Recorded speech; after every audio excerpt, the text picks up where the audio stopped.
Then what do we got? Handy Quacks beat Yellow Peril. Geez, Handy Quacks fire sales his entire team. He's playing friggin' Sean Green. The guy goes off. Handy Quacks scores, I want to say, I don't know if it was the most points he scored this season, but, 108 points and completely destroyed Yellow Peril. He had 4 guys with 3 points or under. Oh, yeah, that's right. He had 3, 2, 2, and 0. Pierre Garçon didn't even play, but realized it too late and didn't have a receiver ready to go. But I mean, Sean Green 34, the Bucks defense 20, Cobb 15, and Mike Williams 17. Pretty much scored all his points. Yep, nice job by Zach there. And then in the final game was your game, Bob. You beat Soulglow 173 to 109. Wow, that was quite the point output by you. That's the most points scored so far this year, that 173. At one point, I was looking at your record, it's 201 from a couple of 3-4 years ago there, and thinking you may have had a shot. I mean, Aaron Rodgers and Jordy Nelson just went nuts. Yeah, I like that. I like watching them throw touchdowns to each other all day. I believe, I could be mistaken, I know within the last maybe 5 years, I believe that's the 4th highest. Wow.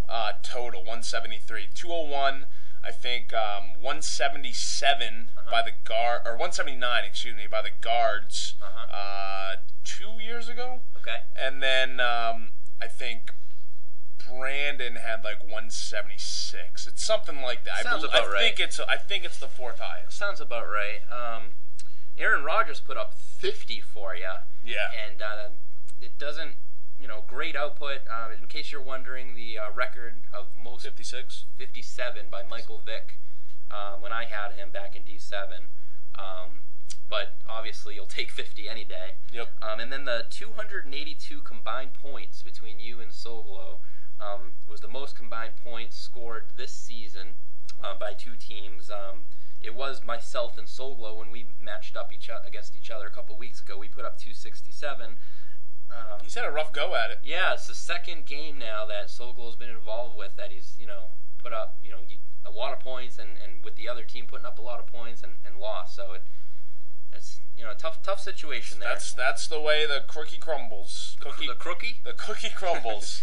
The oddsmaker poll, the Palucha brothers, they put up a total points of 281. Obviously, you had the 173, and with Zach's points, 281. You destroyed the Houston Texans rushing yards, which was 90. So you and Zach also, not only did you win your games, but you also beat the poll there too. Congratulations. Yeah, we looked at that early on, and he had already scored a decent amount of points, so we knew that was going to be beaten.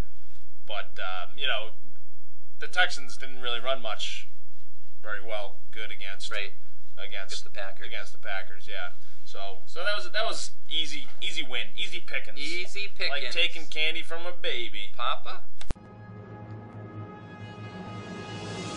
Now, let's take a look into the future with next week's matchups.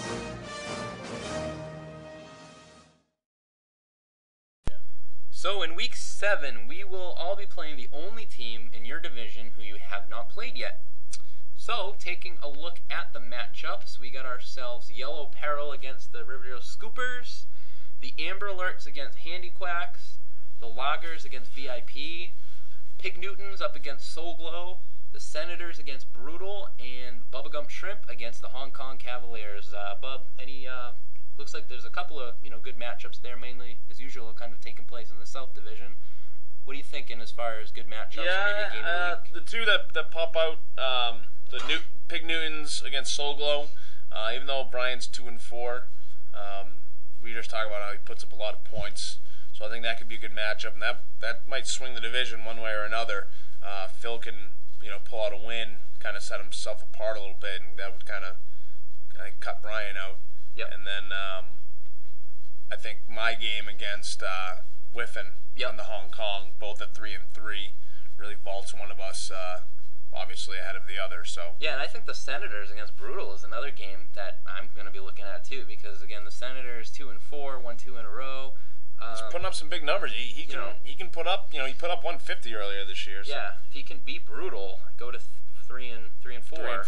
3-4. Depending on he'll be right in it. I mean, I think if Brutal beats Senators, I think that will definitely lock it up for Senators as far as being out of it, which then may affect other aspects of the league. So game of the week though, I agree with you, and between the two that you mentioned, I think we should go with your game, Bubba Gump against Hong Kong. That definitely has big playoff implications. I think the team that loses is not done by any means, but obviously hurting, and so let's go with that game. And right. Bub, you're 4-1 against Hong Kong. So although I think everyone has a winning record against him, He doesn't have a winning record against many teams.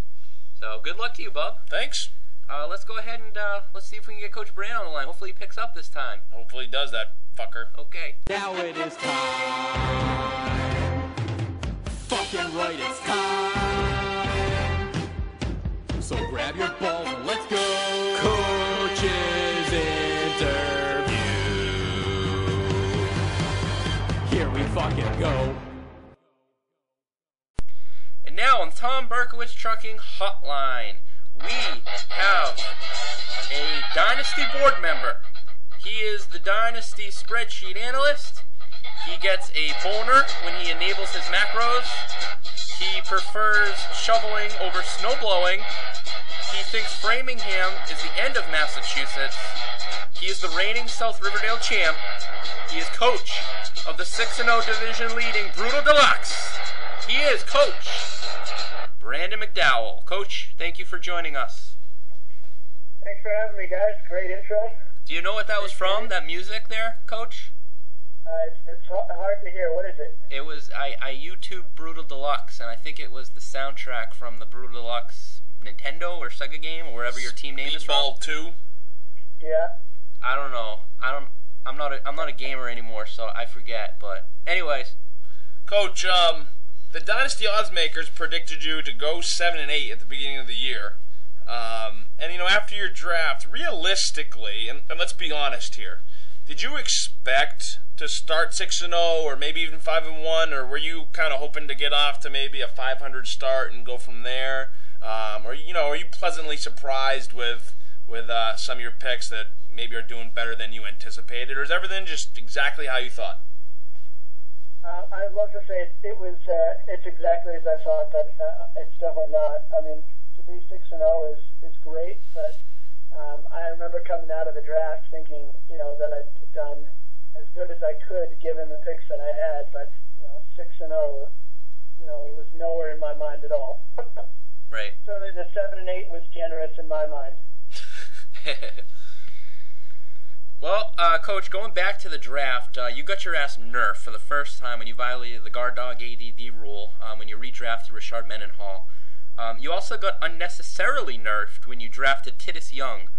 You filed a grievance to our ethics manager, Will DeYoung, regarding your unnecessary nerfing, but we found out that Coach Brian Tavallari, thinks that it's bullshit because he says you were the main person responsible for the other unnecessary nerfings which took place.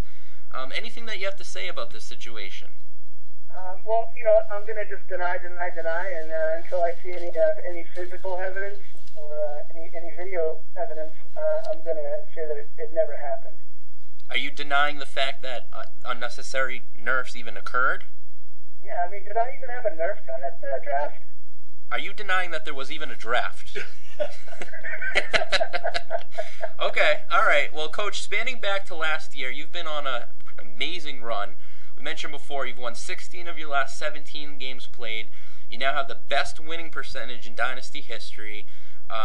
You have the league's best rushing attack, with Ray Rice ranked as the second best fantasy running back. Alfred Morris is third. Peyton Manning is currently the second-ranked fantasy quarterback. You have the easiest schedule so far this year, with your opponents only averaging 84 points per game against you. As a matter of fact, it's not even close, to tell you the truth, because the team with the second easiest schedule, which is the Pig Newtons, has 60 more points scored on them. My question for you is, what do you think is the biggest reason that you're 6-0?